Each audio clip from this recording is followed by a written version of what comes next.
জাকির নায়েক। আমার নাম গোলাপচাঁদ বিশ্বকর্মা।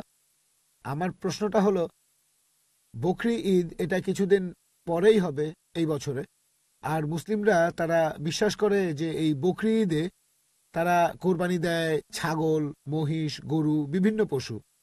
আর ইসলাম ধর্ম অনুযায়ী ইনসানিয়াত আর মানবতা খুব গুরুত্বপূর্ণ। প্রত্যেক মানুষ দয়া দেখাবে বিভিন্ন পশু পাখির প্রতি আর মানুষের প্রতি, সবার প্রতি তারা দয়া দেখাবে।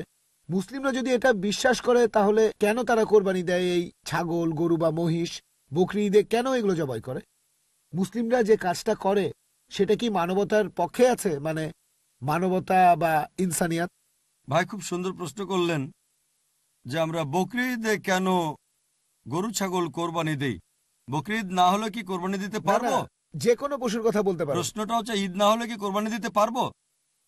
তারা কোরবানি দেয়, পশু হত্যা করে। আপনাকে আমি প্রশ্ন করছি বকরি ঈদ বাদে অন্য সময় কোরবানি দিলাম, এটার কি অনুমতি আছে? না না, এরকম তাহলে প্রশ্নটা এরকম কেন? তার বদলে ডাইরেক্ট প্রশ্ন করেন আমরা নন ভেজ খাই কেন। ঠিক, আপনার প্রশ্নটা বুঝতে পারছি না। আপনি তো জানতে চাচ্ছেন আমরা নন ভেজ খাবার খাই কেন, মাংস খাই কেন। আমার প্রশ্নটা হলো বকরি ঈদের সময় নিয়ে আর অন্যান্য সময়গুলো। আচ্ছা ঠিক আছে, দুটোর উত্তর দিচ্ছি। বকরি ঈদে যেটা হয়, আল্লাহ পবিত্র করে বলছেন সূরা হজ অধ্যায় নম্বর 22, আল্লাহ সুবহানাহু ওয়া তাআলার কাছে মাংস বা রক্ত পৌঁছায় না, আল্লাহর কাছে পৌঁছায় তোমাদের তাকওয়া। অন্য ধর্মে এরকম না। অন্যান্য ধর্মে উৎসর্গের সময় পশু বলি দিয়ে ফেলে রাখে একটা বেদিতে একজন দেবতার সামনে। সেটা খায় কে? ঈশ্বর খান। ইসলাম ধর্মে যখন কোরবানি দেই আমরা কি করি? কমপক্ষে 1/3 অবশ্যই গরিব লোককে দিতে হবে, 1/3 দেব আত্মীয় আর বন্ধুদের, বাকিটা নিজের জন্য রাখবো। নিজের জন্য ম্যাক্সিমাম 1/3 রাখতে পারবেন। চাইলে আপনি পুরোটাই দান করে দিতে পারেন। তাহলে যখন কোরবানি দিচ্ছি তখন কি করছি? মানুষ জাতির উপকার করছি। আমরা তাদের জন্য খাবার দিচ্ছি। এখন কাউকে খাবার দেয়া এটা কি ভালো না খারাপ? খাবার দেয়া যাতে মানুষ উপকার পেতে পারে, এটা কি ভালো না খারাপ? ভালো। মানুষের জন্য এটা ভালো না খারাপ? ভালো। তাহলে ইসলাম হচ্ছে মানবতার ধর্ম।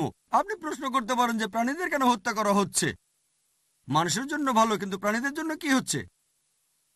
আর সত্যি বলতে একজন মুসলিম শুধুমাত্র ভেজ খাবার খেয়েও ভালোভাবে ধর্ম পালন করতে পারে।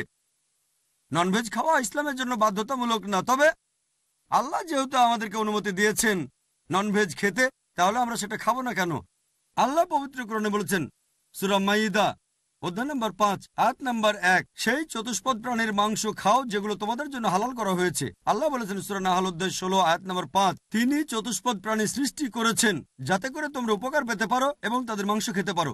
এই কথাটা আবারও আছে সূরা মুমিনুন অধ্যায় নম্বর 23 আয়াত নম্বর 21, যে গবাদি পশুর মধ্যে রয়েছে নিদর্শন, তাদের উদরের দুধ পান করো এবং তাদের মাংস তোমরা খাও। তাহলে যেহেতু আল্লাহ আমাদের অনুমতি দিয়েছেন, তাহলে ননভেজ খাবো না কেন?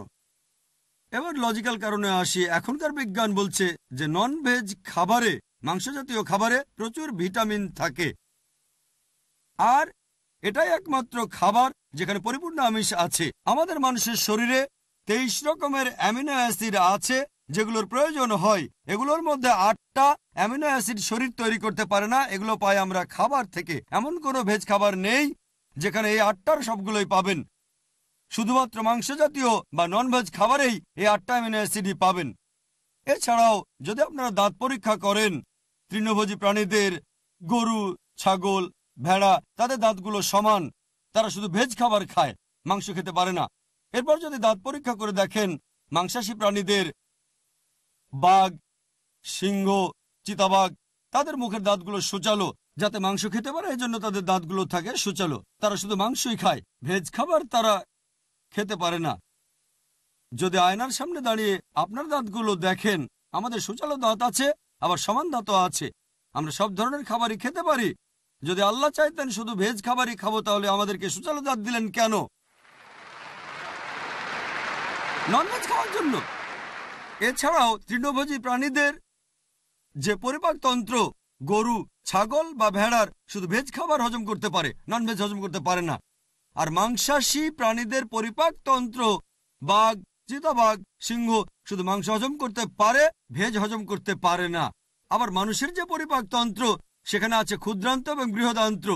ভেজ খাবার হজম করতে পারে, নন ভেজ হজম করতে পারে। যদি আল্লাহ চাইতেন যে আমরা শুধু ভেজ খাবারই খাবো, তাহলে দুটোই হজমের পরিপাকতন্ত্র দিলেন কেন? এছাড়াও অনেক ভুল ধারণা আছে যে হিন্দুদের নন ভেজ খাবার খাওয়া উচিত না। এটা ভুল ধারণা। যদি হিন্দু ধর্মগ্রন্থ পড়েন, এটা আছে মনুস্মৃতিতে অধ্যায় নম্বর 5 অনুচ্ছেদ 30। ঈশ্বর প্রাণী বানিয়েছেন, তাদেরকে কেউ খাবে আর কাউকে খাবে অন্যরা। যদি তুমি খাওয়ার জন্য সৃষ্টি করা প্রাণী খাও তাহলে কোনো পাপ হবে না। মনুস্মৃতিতে আছে অধ্যায় 5 অনুচ্ছেদ 31 যে ঈশ্বর কিছু প্রাণীকে সৃষ্টি করেছেন উৎসর্গের জন্য, সেই ধরনের প্রাণীকে হত্যা করো, কোনো পাপ হবে না। মনুস্মৃতিতে আছে অধ্যায় নম্বর 5 অনুচ্ছেদ 40 যে উৎসর্গের জন্য প্রাণী হত্যা কোনো পাপ নয়। হিন্দু ধর্মগ্রন্থে এরকম আরো অনুচ্ছেদ আছে, বেদেও আছে যে মুনি আর ঋষিগণ নন ভেজ খাবার খেত, তারা গরুর মাংস খেত। মহাভারত পড়লে দেখবেন অনুশাসন পর্ব অধ্যায় নম্বর 88। পাণ্ডবদের গল্পটা তো জানেন। পঞ্চপাণ্ডব 5 ভাই, সবচেয়ে বড় ভাই যুধিষ্ঠির, তিনি ভীষ্মকে জিজ্ঞেস করলেন যজ্ঞের সময় কি উৎসর্গ করব, পূজার সময়, যাতে আমাদের পূর্বপুরুষেরা সন্তুষ্ট হবেন। ভীষ্ম উত্তরে বললেন, যদি তুমি লতাপাতা আর শাকসবজি উৎসর্গ করো তাহলে আমাদের পূর্বপুরুষেরা সন্তুষ্ট থাকবেন 1 মাস।